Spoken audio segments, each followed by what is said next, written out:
Welcome to this unusual episode of We're the Brits in America.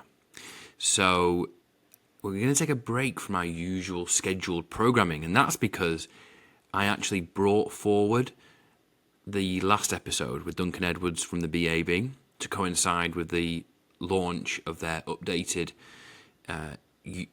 trade and investment guide to the US. So that's created a gap, and I have decided to fill that gap with a solo episode. So I'm going to keep it nice and short. But what I'm going to do is I'm going to talk. I have been a financial advisor, financial planner for well over 10 years now. Been in the industry for much longer than that. And especially in the last few years, I've put out a lot of information, content, talking points, and I have found that I am continuously and relentlessly talking about several key themes which are fundamental to both my belief system and what I believe to be absolutely key requirement in successful financial planning, having a successful life, making the most of this journey that we're all on. So I'm going to talk about them, and I hope you find it interesting, useful, and we'll see. Right, so let's get straight into it.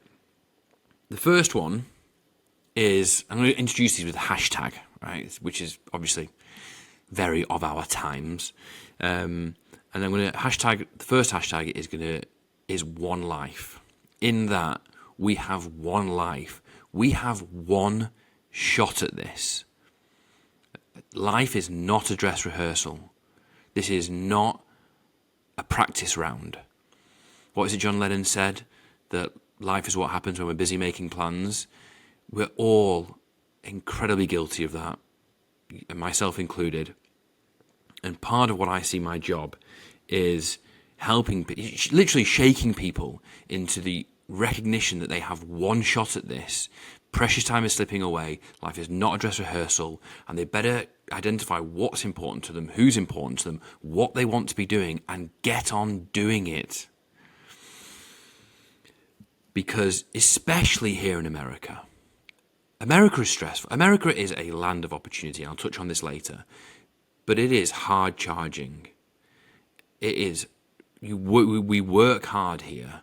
It can be quite stressful, and if you spend a decade, 2 decades, 3 decades slugging it out in America, I believe you deserve a long and fulfilling retirement that is worry-free.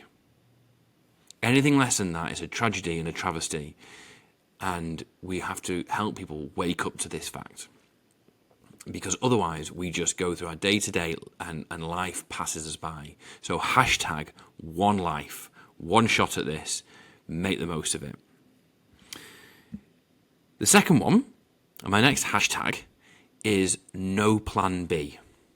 And what I mean by no plan B is when you move into retirement, or what next, or whatever you want to call it, but when you stop working in the main job, the main thing, the big job with the big income, you have no plan B. And I don't think people really realize this. So you spend 30, 40 years working hard, building up assets outside of your job, obviously, and assets go up in value, they go down in value sometimes, but it doesn't really matter because you have your income that is funding your life.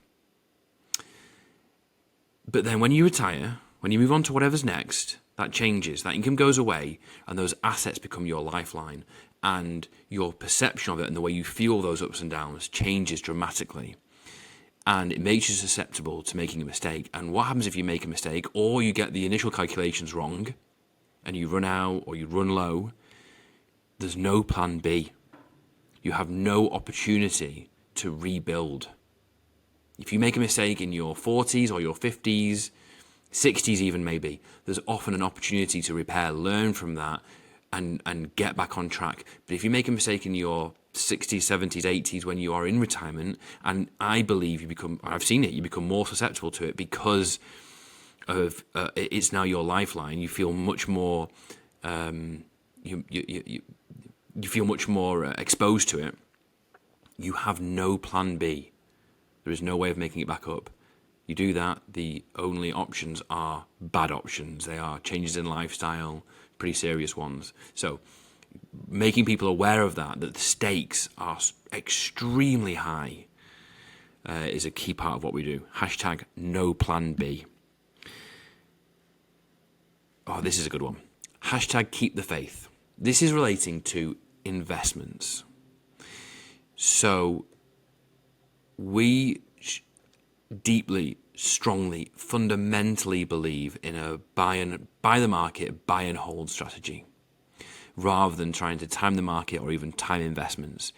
We know from history, I'm talking about US markets here, but we know from history, and of course past performance is no guide to future performance, but over 100 odd years, we can build out certain themes that aren't guaranteed, but are good indicators of what may happen. And we know over 100 years, markets go up 3 out of 4 years.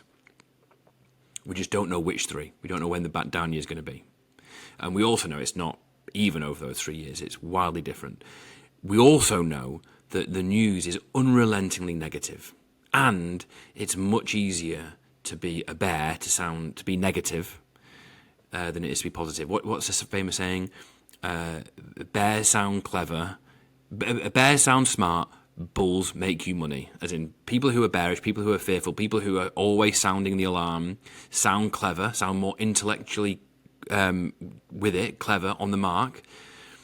But people who are bullish, who keep the faith, hashtag keep the faith, who stay invested, remain invested, are rewarded. They make you the money, or you can make your own money by staying invested. So I use hashtag keep the faith when the news cycle turns bad, which is all the time, to remind people to tune out the noise, to ignore what's going on day to day, whether that's news or even market movements, that over the long term the market has consistently delivered. And we have no reason to believe that that's not going to be the case going forward. And hashtag keep the faith. That's how we make money over the long term. Another one, and this is really aimed specifically at expats. For us, that's Brits in America. Opportunities and landmines. Hashtag opportunities and landmines.